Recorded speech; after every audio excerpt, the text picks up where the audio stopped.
Biglang nag-flashback sa akin nang dumaan ako dito sa loob ng EPSA. Galing kasi ako ng bangko sa BDO at meron daw silang pasorpresa sa akin kaya napapunta ako dito sa EPSA.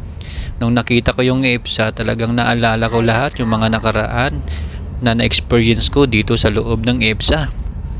Hindi ko pa rin makalimutan hanggang ngayon. Nung ako ay natanggap sa trabaho, nilalakad ko lang simula bahay hanggang sa company. Kailangan kasi magtipid dahil nung panahon na yun ay walang-wala talaga ako.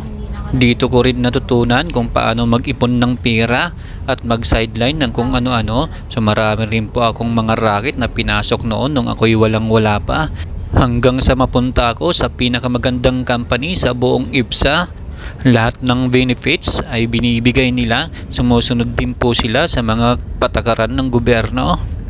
Kaya naman nang napunta ako dito sa company na to, nagsunod-sunod na yung biyaya na binigay sa akin ni Lord. Kaya naman maraming salamat po Lord. Namiss ko tuloy yung aking mga katrabaho, yung mga kakulitan ko sa company at mga nakakausap ko doon. Naniniwala ako sa forever lalo na sa ating mga minamahal. Pero pagdating sa trabaho ay wala po talagang forever. Kaya naman iniwan ko na rin ang aking trabaho.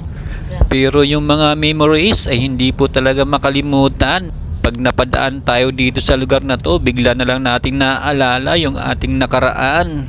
Pinagmamalaki ko kung saang company ako nang galing. Yan ay HTI.